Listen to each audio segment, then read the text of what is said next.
Can I be real with you for a moment? A lot of men quietly wonder, am I doing it too much? Is daily masturbation hurting me somehow? You might not say it out loud, but the question still lingers in your mind. And the truth is, there's a lot of noise out there, fear, guilt, and outdated myths.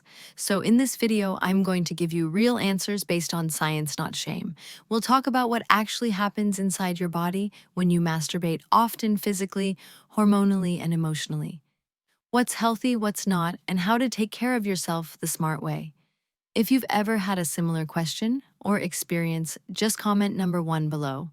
It's a simple way to let me know you're here, and I'll be right here with you to help. And if you like honest, real talk content like this, hit that like button and don't forget to subscribe. Let's pick up where we left off. You've probably asked yourself quietly, maybe even a little embarrassed, am I doing this too often? Is it bad for me?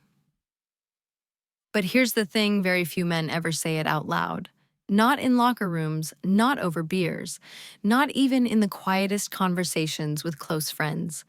Whether you're a college guy, a married man juggling family, or someone in his 40s or 50s just trying to stay balanced, you've likely had questions, real ones, but you've kept them to yourself.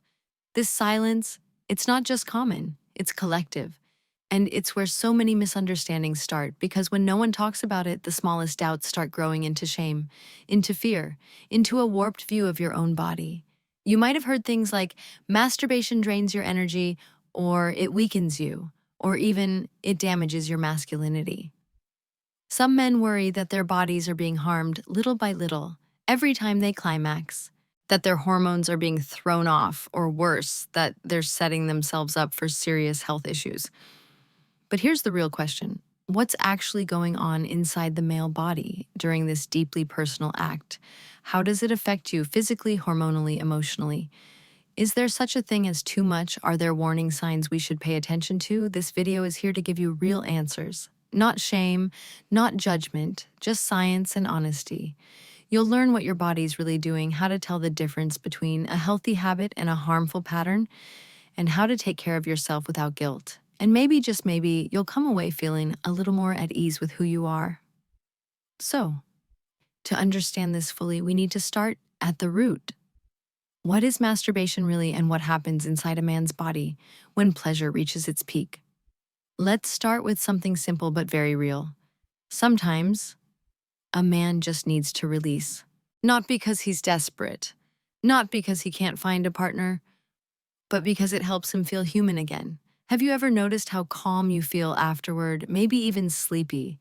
Like your brain finally let go of everything it was holding onto? That's not just in your head. That's biology doing what it's supposed to do. When you're sexually aroused, your brain, specifically the hypothalamus, sends signals. Down a chain, your heart rate climbs. Blood vessels, open muscles in your pelvic floor start to contract. Your body is getting ready for climax. And when it comes, so does the release, both physical and emotional. But the after is where things get really interesting.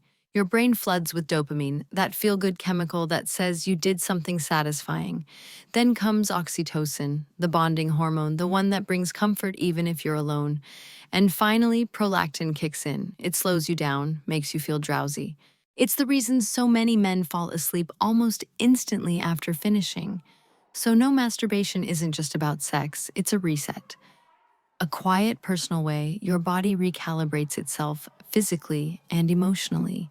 Sometimes it keeps men grounded, it can prevent rash decisions, it helps release pressure before it turns into something toxic. But biology is only half the story. Let's talk about what no one talks about. I once asked a few guy friends when they first did it. They laughed awkwardly, looked away. One of them even said, "Why are you asking that?" It wasn't the question that was uncomfortable. It was the topic itself, because for most men, masturbation comes with a strange weight.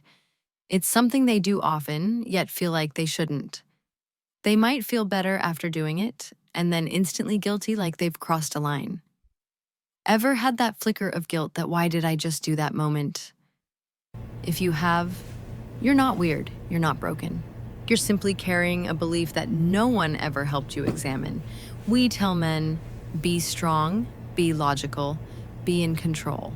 And masturbation. It's messy, emotional, raw. It doesn't ask permission, it just happens.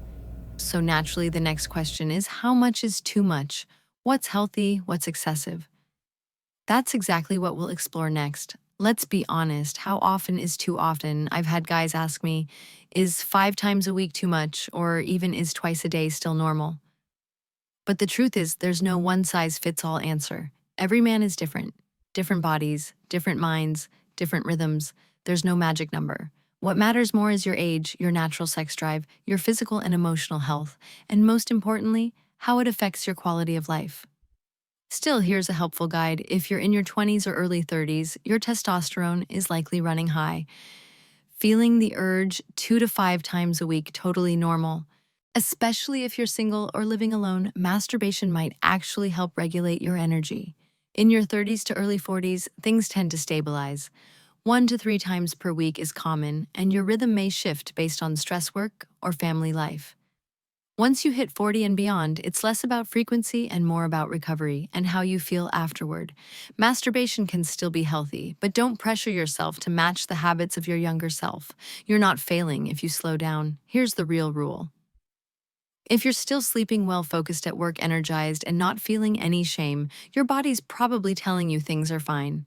But if you finish and feel empty, tired, or drained, that's a red flag. Let's go deeper. Sometimes men don't masturbate out of desire, but out of stress, or boredom, or as a coping mechanism. You might be exhausted, but still push yourself to climax just to knock yourself out at night. Sound familiar? There are physical signs too: lingering fatigue after a single session, lower back pain, a foggy brain that won't focus, trouble sleeping even if you've relieved yourself, and emotionally you might feel hollow. You need stronger stimulation to feel anything heavier, porn, more intense fantasies. Maybe you've even skipped work or ditched social plans just to stay home and be alone with your habit. And the most hidden sign, you feel like you have to do it, that without it you're anxious or agitated, that it's your go-to response to any stress, any sadness, any moment of stillness. If you're nodding along, the issue isn't frequency, it's why you're doing it and whether you're in control or it's controlling you. So now the big question, is masturbation harmful for your body, specifically your prostate? Let's explore what science actually says. Maybe you've heard it before: masturbating too much will damage your prostate. But do you know what actually stunned scientists? A landmark study out of Harvard tracked nearly 32,000 men over almost 20 years. They weren't looking to prove anything, they were just following the data. And what they found flipped the script.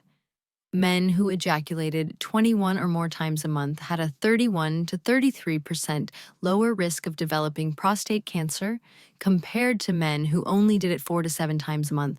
Even more surprising, the protective effect was most significant in men aged 40 to 49, but it showed benefits starting as early as their 20s.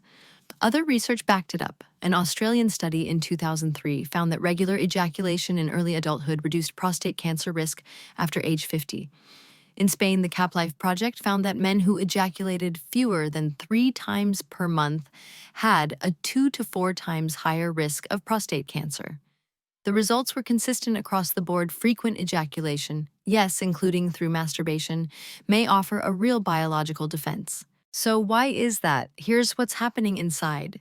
First, there's the prostate flush effect.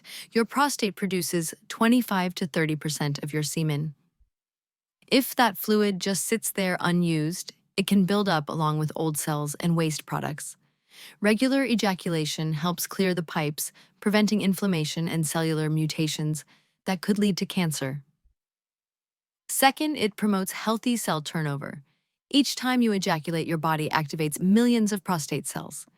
Doing this regularly helps replace old, potentially damaged cells with new healthy ones, kind of like refreshing your system. And third, it's a stress buster. Chronic stress boosts cortisol and inflammation, two factors that increase cancer risk, but masturbation releases dopamine, oxytocin, and relieves tension. It literally helps your body chill out, and that reduces the systemic inflammation that can damage cells over time. So instead of being a sign of weakness or a source of shame, regular masturbation might actually be a strategic health move, especially when it comes to your prostate.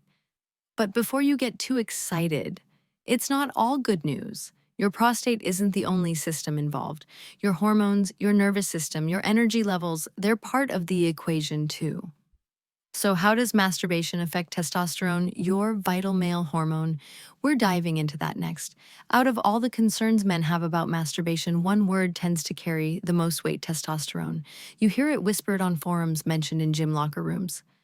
What if doing it too much lowers my T levels? It's a real fear. But here's the truth: masturbating, even regularly, does not lower testosterone in any lasting way, as long as your frequency stays within a reasonable range. Yes, studies show that testosterone may dip slightly in the hours right after ejaculation. That's perfectly normal. But your body quickly recovers, usually within the same day. And interestingly, if you stop ejaculating altogether, testosterone can rise temporarily, but that spike doesn't last and it doesn't stack over time like many believe. In other words, abstaining for a week isn't going to turn you into Superman.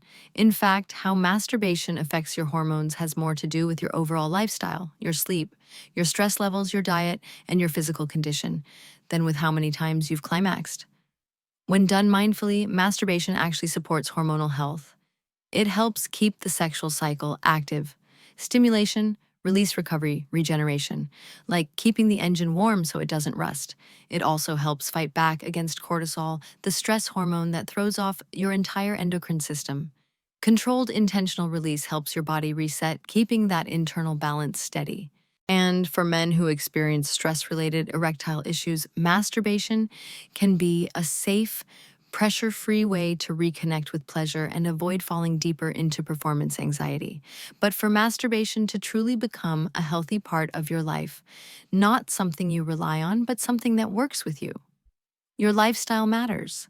What you eat, how you move, how you rest, all of it plays a role. Let's talk about how to support that with practical habits. Your body isn't just a system of hormones and urges, it's a living, moving engine, one that thrives on rhythm, motion, and balance. Exercise is one of your biggest allies here, especially cardio, running, swimming, cycling. They all improve blood flow to the pelvic region, support circulation to the prostate, and keep the sexual organs well oxygenated. This helps lower inflammation, prevent stagnation, and protect against issues like chronic pelvic pain. Simply put, when your blood moves well, everything works better, including your sex life. But here's a caution.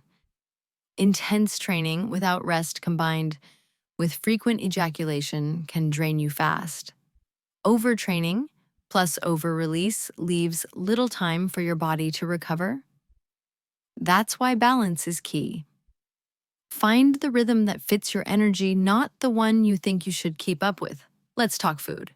Your libido doesn't just live in your brain, it's built in your kitchen. Eggs, oysters, salmon, mackerel. These are rich in zinc, protein, and omega-3s, all of which support testosterone and help your body bounce back post-release.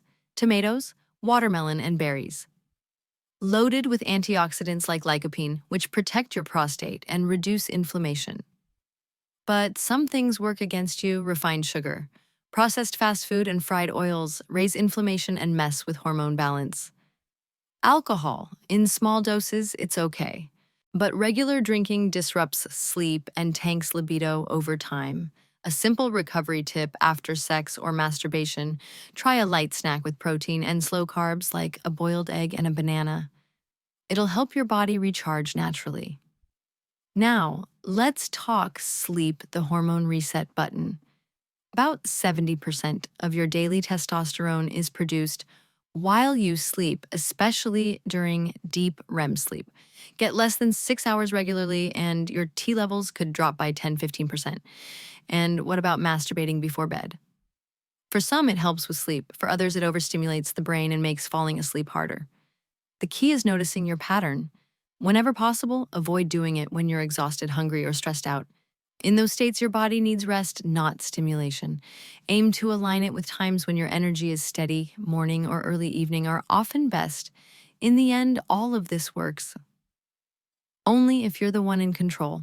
Because if you can't stop even when you want to, or you feel like your habit's running you instead of the other way around, then it might be time to ask, are you crossing a line? Let's talk about that next. Masturbation, when healthy, is nothing to be ashamed of. But what happens when you can no longer control it?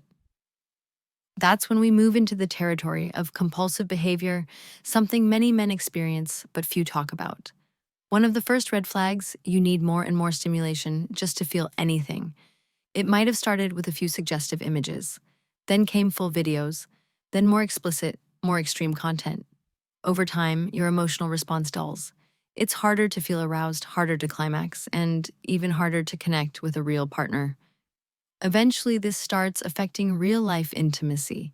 You may notice that you're not as turned on by your partner, or you struggle to stay aroused during sex, or maybe you finish too fast, or not at all. And then it spills into other areas of life.